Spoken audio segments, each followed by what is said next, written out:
In this video, I want to share with you the 3 stages I break up my exterior wash process into, why it saves me a ton of money and time, and how it can make your exterior process a lot more effective. Many years ago, as a professional detailer, I learned that most detailers really separate the exterior wash process into the pre-foam, which you see on screen, and the agitation wash, which is of course when we're actually touching the paint. I developed a third step many years ago that I called the post-wash process, and before I get to it, I want to quickly explain how and why I think my pre-wash and agitation wash goes faster than most people. Very quickly, to describe the products I tend to use in my pre-foam stage, number one, I'm not looking for the thing with the most suds or the most foam. I'm looking for the thing that's going to be the most effective, and the way I define effective is it makes my agitation wash that much simpler or that much quicker. So I'm judging my pre-foam stage with how effective it is based off of basically how much time I have to spend in the agitation wash. How much did I get done before I got to the agitation wash? One of the products I really like is from Superior Products called Road Warrior. I've talked about it a lot because it is such an effective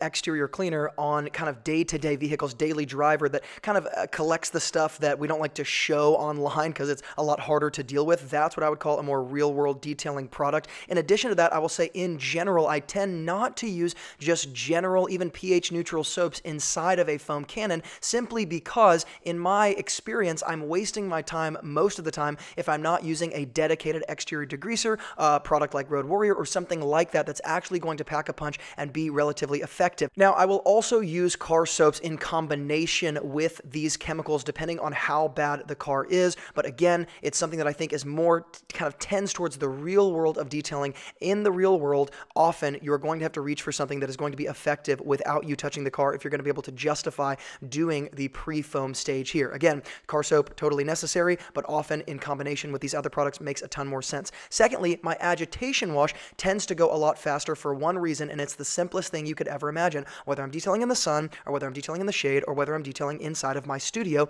I do not try to get any details done during the agitation wash. I am only dragging the mitt across the paint, pulling off any leftover dirt. I'm not taking it from the bottom rocker panels back up to the windows or back up to the upper areas of any part of the car. I am simply dragging the mitt over the paint and moving on with my life. It's not an area where I'm trying to spend a ton of time. The reason for this is because if you try to get into the details during the agitation wash, you will systematically slow yourself down in the most unproductive way possible. If you try to get into the bugs, the road tar, the tree sap, I promise, look past those things during the agitation wash. Now, I'm going to let that segue me into the primary part of this video, which is what I developed years ago in my own specific business that I call the post-wash process. Maybe many of you guys do something similar and you just call it something different. This is just what I named it to help me, again, systematically organize my approach to detailing where it was at least partly the same every single time so as to speed me up and become more efficient. The things that I include in the post-wash process are basically anything necessary in order to pull off the dirt, grease, and grime that traditionally does not come off in a pre-foam or an agitation wash.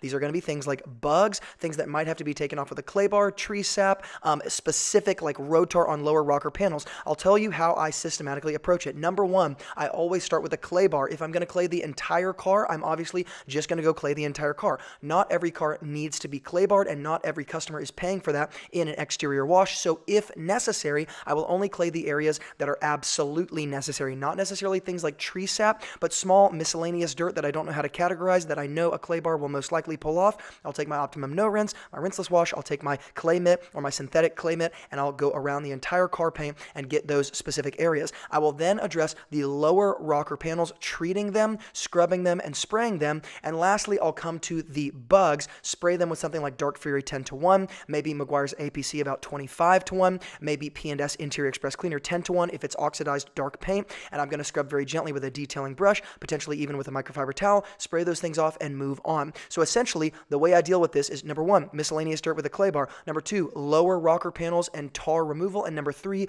bugs if I did not take care of the bugs in the pre-foam before the agitation. Those 3 categories of things tends to be everything that can exist on the paint after the pre-foam and after the agitation wash process. Now, I know it sounds unbelievably simple, but in training a lot of detailers in the exterior process, they do not understand that they have to break it up in this systematic way, and including a post-wash process in and of itself that sort of just encapsulates this whole other part of your exterior process is going to speed everything up because it'll keep you from doing stupid stuff during the other necessary stuff, and it'll allow you to get into the details at the appropriate time with the right products. So here are the products I suggest. Number one, like I said, in any pre pre-foam solution, I like to just keep my agitation wash soap and my pre-foam soap basically the same. So generally, I'll reach for something like Meguiar's Hyperwash, readily available on Amazon. I also like something like Dirt Buster from Superior Products if you're looking for something less expensive.